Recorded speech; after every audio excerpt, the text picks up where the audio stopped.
Então, turma, vamos aí dar continuidade ao estudo do capítulo 8, que fala sobre proporções e transformações de figura.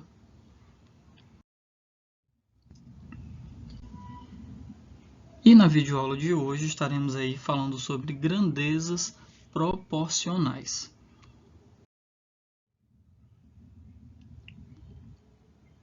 Então, em algumas situações envolvendo a relação entre duas grandezas, é possível perceber que, ao aumentar ou diminuir uma delas, a outra se altera de forma proporcional. Caso exista proporcionalidade, a tendência entre essas grandezas pode ser diretamente proporcional ou inversamente proporcional. E aí, turma, a gente primeiro deve relembrar o que é uma grandeza. Então, grandeza é tudo aquilo que pode ser medido, né? Tudo que a gente pode dar aí uma medição, nós vamos classificar como grandeza. Exemplo, tempo, a massa de um corpo, velocidade, quantidade de trabalhadores realizando um determinado serviço. Então, tudo aquilo que a gente pode estabelecer uma medida, nós chamaremos de grandezas. E essas grandezas podem relacionar-se uma com as outras. E essa relação ela pode ocorrer de forma diretamente proporcional ou inversamente proporcional. E aí, no decorrer das nossas videoaulas, nós aprenderemos a diferenciar grandezas diretamente das inversamente proporcionais.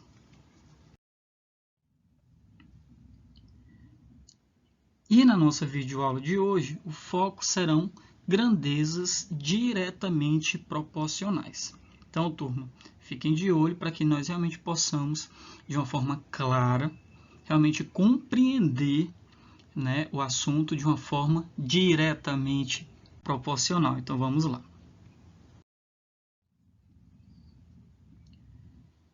Então, vamos aí no primeiro momento analisar a tabela que está sendo proposta aí para a gente. Olha só. Observe a relação entre o tempo de voo e a distância percorrida por um avião que está a uma velocidade constante de 450 km por hora. Turma, então, quando eu digo que um determinado objeto, né, está a 450 km por hora, isso significa dizer que em uma hora ele vai percorrer 450 km. Se em uma hora ele percorre 450 km, em 2 horas ele percorrerá 900 km. Em 3 horas ele percorrerá 1.350 km. Então, turma, nós percebemos aí que quanto maior é a distância, maior é o tempo que vai ser gasto para que essa distância seja percorrida.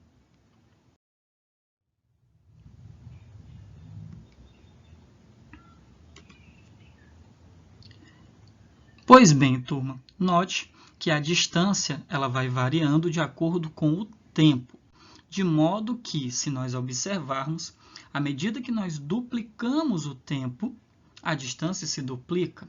Quando nós triplicamos o tempo, a distância também será triplicada e assim por diante. Então, se o tempo fosse multiplicado por 4, a distância também deveria ser multiplicada por 4, certo?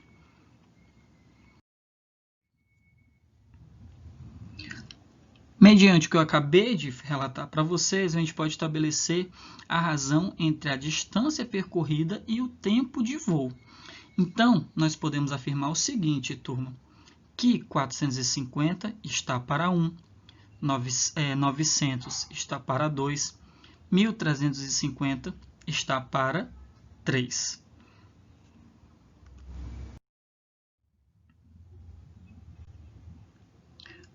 Como essas razões são iguais, podemos escrever o seguinte. Podemos aí, então, com essa situação, formar uma proporção. E essa proporção nos diz o seguinte. 450 está para 1, assim como 900 está para 2, assim como 1.350 está para 3. Observem que, de acordo com que o tempo foi duplicado, a distância também foi duplicada. De acordo com que o tempo foi triplicado, a distância também foi triplicada. Então, se nós seguirmos o mesmo raciocínio, percebemos que se uma grandeza é duplicada, a outra também será. Se uma delas, então, for reduzida à metade, a outra também será reduzida pela metade. E assim por diante, turma. Ou seja, os valores vão sendo alterados de forma proporcional. Ou seja, o tempo e a distância serão grandezas classificadas como diretamente proporcionais. E aí, por que nós dizemos que elas são diretamente proporcionais? Porque se uma aumenta, a outra também aumenta. Ou seja, se eu aumento o tempo, a distância também vai aumentar. Se eu diminuo o tempo, esse tempo também será diminuído. Aliás, perdão, a distância também será diminuída. E isso, turma, sempre de uma forma proporcional. Como assim, professor, de forma proporcional? Se uma dobra, a outra dobra. Se uma reduz pela metade, a outra também reduz pela metade. Então, por esse motivo, as grandezas tempo e distância são classificadas como grandezas diretamente proporcionais. E aí, turma, a gente já poderia dar uma adiantada. Se grandezas diretamente proporcionais aumentam ou diminuem na mesma proporção, as inversamente proporcionais, enquanto uma aumenta, a outra vai diminuindo. E isso também de uma forma proporcional. Por exemplo, se eu estivesse falando de grandezas inversamente proporcionais, enquanto uma dobra o valor, a outra diminui esse valor pela metade. Enquanto o valor de uma triplica, o valor da outra seria dividido por 3 e assim por diante. Então, turma, uma propriedade muito importante das grandezas diretamente proporcionais é que os valores correspondentes, das duas grandezas variam na mesma razão. E aí vamos tomar como exemplo a situação que já foi apresentada para a gente na página anterior. Então, se vocês observarem, 450 dividido por 1 vai ser igual a 900 dividido por 2, que será igual a 1.350 dividido por 3. Nos três casos, os valores das divisões será igual a 450.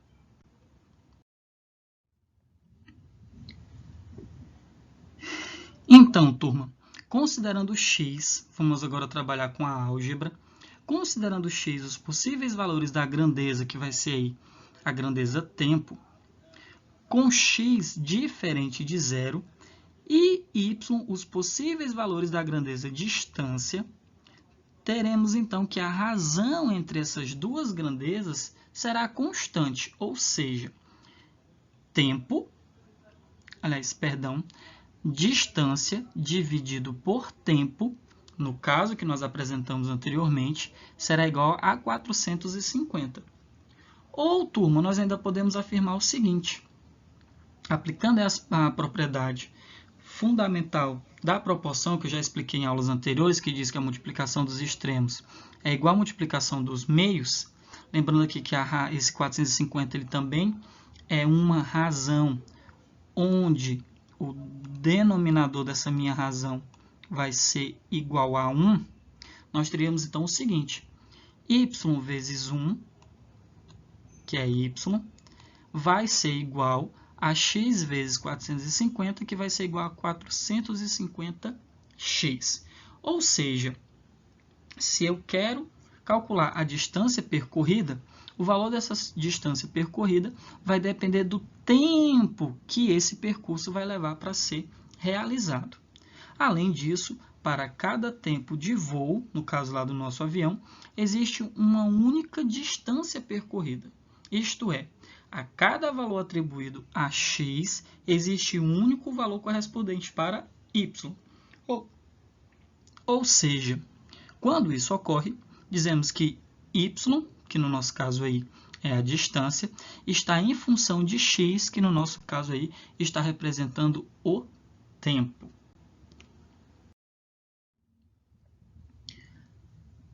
Para entendermos melhor essa situação que eu acabei de descrever, nós teremos aí duas situações. Na primeira, vamos determinar a distância em quilômetros que será percorrido por esse avião num período de 4 horas.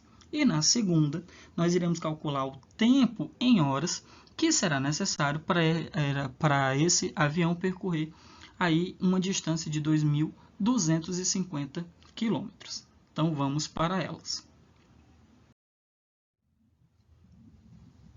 Então, vamos calcular agora a distância que esse avião percorre em 4 horas. Lembrando que para eu calcular a distância percorrida, eu vou precisar multiplicar 450, que é a nossa constante, por x, lembrando que esse x está representando o tempo. Então, turma, só para reforçarmos, y está representando a grandeza distância, e x está representando a grandeza tempo. Só que nós já sabemos, pelo enunciado aí da nossa questão, que esse x corresponde ao valor de 4 horas. Substituindo, então, x na nossa equação, que a equação é essa, y igual a 450 vezes x, nós teremos a seguinte situação. Y, ou seja, a distância, será igual a 450 vezes 4. Consequentemente, y será igual a 1.800 quilômetros. Essa, então, é a distância percorrida pelo nosso avião no período de 4 horas. Na questão seguinte, ele fala o seguinte: determine, então, o tempo que esse avião vai precisar para percorrer uma distância de 2.250 quilômetros. A equação, turma, será a mesma. Y continua representando a distância e x continua representando o tempo. Porém, observem aí o que vai acontecer. Agora nós já sabemos o valor do y. Então, substituindo o y na nossa equação, chegamos à seguinte situação. 2.250 é igual a 450x. Nós sabemos que esse 450 e esse x, eles estão realizando entre si uma operação matemática que é a multiplicação. Então, se eu pegar esse 450, que está multiplicando o nosso x, e jogá-lo para o primeiro membro, obrigatoriamente ele vai realizando a operação inversa da multiplicação, que é a divisão. Ou seja, x será igual a 2.250 dividido por 450. E o resultado desta divisão é igual a 5. Ou seja, o nosso avião precisará aí de 5 horas para percorrer a distância de 2.250 quilômetros.